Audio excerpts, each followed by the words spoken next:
Hey, YouTubers. Hey, thank you so much for joining me today. I promise you I'm going to try to keep this video short. I know that many of us have lots of important things that we need to get done. But the purpose of this video today is to share with you a dream that the Lord gave me about 10 years ago concerning the rapture.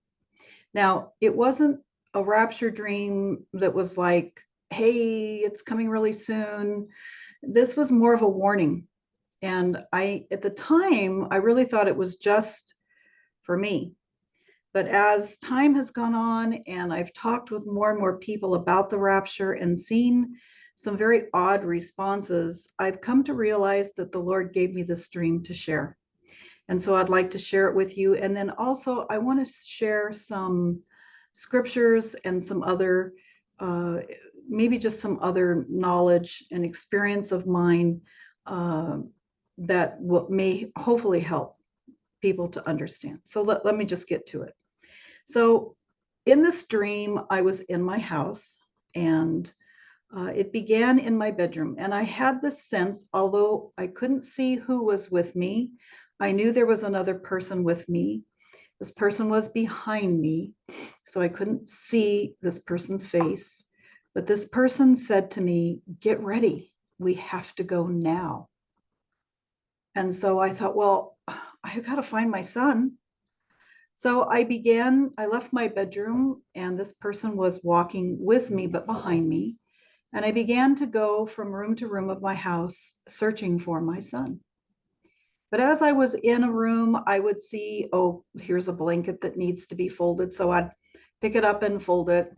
I'd go to the next room and, oh, and here's some shoes that are out of place. So I'd pick them up and take them back to the room where they were supposed to go. And then there would be some dirty dishes in another room that I would take to the kitchen. And all the while I'm looking out windows and looking for my son and not finding him, but continuing on with these sort of daily activities, tidying up my house. And then suddenly, while I was in the middle of doing all of this minutia, a voice said to me, using my name, "Stop." And I was kind of startled. So I turned around. This is the first time I actually sought to find out who that was with me in my dream. I turned around and it was Jesus. And he said to me with so much love, he said, "If you do this, when I come to rapture you, you will be left behind." And then I woke up. And I was so startled and unnerved by this because this idea really went against the way I had been taught in churches from the time I was just a little girl. I knew the Lord when I was just a little girl and have walked with him my whole life. And the thought that any person who was saved could be left behind was really puzzling to me. So I began to search the scriptures, and the Lord led me to Matthew chapters 24 and 25. And I know that these are very common chapters. All of us that are out there longing for the rapture probably have read these over and over again. But I do want to point our attention today to the parable of the 10 virgins. It's important to understand that they were all virgins.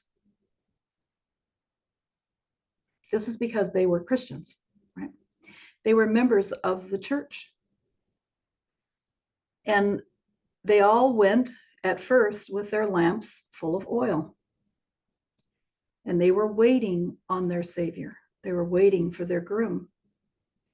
And 5 of them, as you know, well, first they all fell asleep. And I feel that the church, in a way, has been asleep for a while. We've been waiting on the Lord, and I think we've grown weary and tired and sleepy. But there came a point where there was a call, and they awoke. And this is where many of us are today. We're awake now.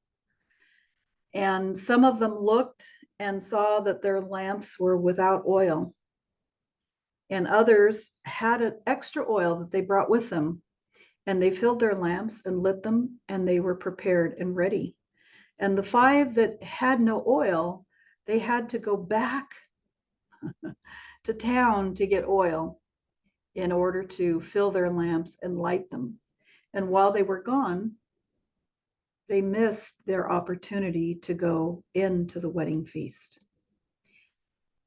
And what this tells me is that there are going to be people who are Christians, who know the Lord, but they haven't really been faithful. They've kind of gotten lost in the minutia of life. They're kind of doing their thing, picking up shoes in this room, taking them to that room, folding blankets here, taking dirty dishes there. They're just kind of not really walking with the Lord. Maybe they don't read their Bibles. Maybe they don't pray. They might even go to church, but they just, maybe spend most of the time in church, looking at their phones. I mean, who knows, but they just really aren't plugged in to what Jesus really has for them to be doing. Some of them might even be in some kind of ministry, but they're just walking along, just paying attention to the minutia of whatever life it is that they're leading. Not really aware of who that person is that's behind them. Aware that there's a person there, but not really knowing who that person is. Not really knowing that person. And if you are in this condition, if this is how your walk with Jesus is, then he, in his love and great understanding, wants to tell you to stop. Make yourself ready. All of my life, I've been told that Jesus was coming back, but I never really thought that I would see it. I mean, okay, yeah, he's coming back. We all know that. But if you think about it, there's going to be a generation that is going to be alive when Jesus comes back. There's going to be a generation alive. And I really believe, as do many people out there on YouTube, that we are that generation. We are the ones that are going to see the rapture. And I don't want any of my friends, I don't want any of you to be left behind. And so now is the time for you to examine your life. I've heard people say, well, if Jesus isn't going to rapture my pets, then I don't want to go. And I know that sounds kind of crazy maybe to some of us, but I understand. I have pets too. I have a farm. I have animals that depend on me. I have responsibilities. And I, of course, don't want them to be left. But I also don't want to be left. I want to be with Jesus. And the Lord has reassured me of the fact that he can be trusted. He can be trusted. He loves us, and he loves our animals as well. Even Proverbs says that a just man cares for the well-being of his animals. And I'm paraphrasing that. So we can understand that if we, being corrupt and sinful, can love our animals, can take our responsibilities seriously, then how much more then can Jesus? So we have to come to the place in our lives where we trust him implicitly. We are not going to worry about anything. We're not going to worry about our animals, our loved ones, our friends, our jobs, anything, because we're going to be ready to go. We're going to be ready. So, friends on YouTube, I just want to encourage you today to think about, well, is there anything in my life that would cause me to look back? That would cause me to think, oh, wait, not yet. when you hear that trumpet, when you hear that call, and if there is, deal with it now. Bring yourself to a place where you say, Jesus, I trust you. I know that you are a loving and wonderful God. And whatever is left behind, Lord, is left into your care, into your hands. Just place it all into his hands right now.